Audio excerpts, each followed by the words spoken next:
Sir 2 तारखेला राज्य सरकारने एक जी.आर. काढलेला, त्यामध्ये हैदराबाद गझेटियरच्या इम्प्लिमेंटेशनला राज्य सरकारने अलाव करत मराठवाड्यातील मराठा बांधवांना कुणबी सर्टिफिकेशनचा मार्ग मोकळा केला होता. त्या विरोधात तुम्ही उच्च न्यायालयात आव्हान दिलेलं आहे. त्या निर्णयाला काय तुमच्या बेसिक प्रेयर्स आहेत? सर, आमचे याच्या आहेत करू जे जी.आर. काढलेला हैदराबादचा जी.आर. आहे तो बेकायदेशीर आहे आणि तो जो युप समितीने पास केलेला आहे त्याच्यामधून थ्रू केलेला आहे ते इलिगल आहे, बेकायदेशीर आहे. त्याच्यासाठी ती कमिटीच बेकायदा असल्यामुळे हा जी.आर. जो इम्प्लिमेंट होऊ शकत नाही. यासाठी काही याचिका दाखल केलेली आहे उच्च न्यायालयामध्ये. ती याचिकामध्ये आमची प्रथम मागणी आहे करून याच्यावरती ते जी.आर. म्हणजे स्थगित करावं, खारिज करावं आणि तोपर्यंत जोपर्यंत खारिज होत नाही तोपर्यंत स्थगिती द्यावी. कुठलंही जात प्रमाणपत्र वगैरे देण्यात येऊ नये याच्यासाठी स्थगिती मागितलेली आहे आम्ही. कशाच्या आधारावर म्हणताय की जी उपसमिती होती आणि जो जी.आर. होता तो इनव्हॅलिड आहे किंवा अनकॉन्स्टिट्युशनल आहे? सर, उपसमिती कायद्याच्या हिशोबाने त्यांना कुठलाही अधिकार नाहीये असं जी.आर. पास करण्यासाठी. त्याच्यासाठी बिना कायद्याने जे केलेलं आहे, कायद्याने काय म्हटलंय, कुठलाही कायदा जात समिती वगैरे करण्यासाठी 309 कायदा निर्माण केलेला आहे संविधानमध्ये, त्याचा हे उल्लंघन झालेलं आहे. त्याच्यासाठी ही उपसमिती ही चुकीची आहे, बाद आहे, गैरकायदेशीर आहे. त्याच्यामुळे हा इम्प्लिमेंटेशनचा होऊ शकत नाही. याच्यासाठी माझं असं म्हणणं आहे करून जे जी.आर. उपसमितीने पास करण्यासाठी एवढे प्रयत्न केलेले आहेत तो बेकायदेशीर आहे. त्याच्यासाठी त्याला आम्ही उच्च न्यायालयामध्ये जनहित याचिकामध्ये आव्हान केलेलं आहे. सर, तुम्ही म्हणताय की उपसमिती जी स्थापना झालेली आहे तीच बेकायदेशीर आहे. मग राज्य सरकार आहे, एवढे मोठे कायदे तज्ञांची त्यांची फौज आहे, का त्यांनी नेमकं असं केलं असेल?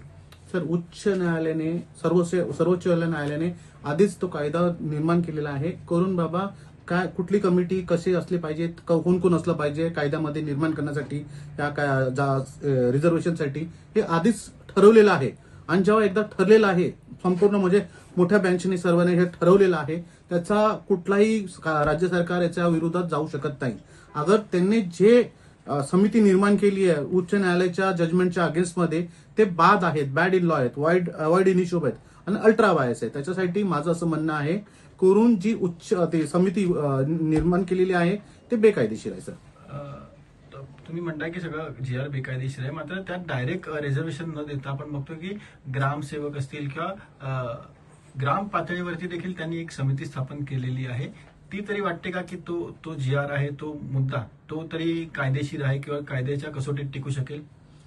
सर, हा कायद्याच्या कसोटीत टिकणार नाही.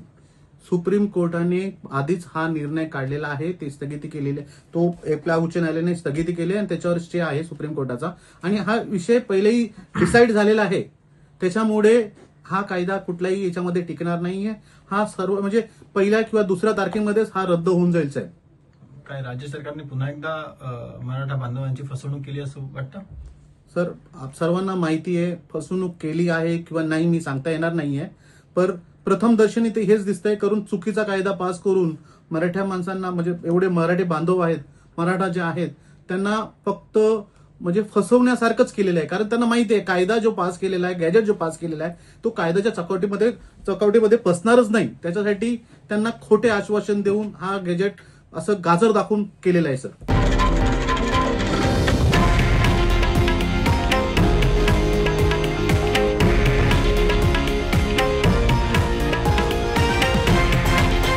हे आहे देशातील नंबर 1 न्यूज नेटवर्क आणि आपण पाहत आहात TV9 मराठी, एकमेव.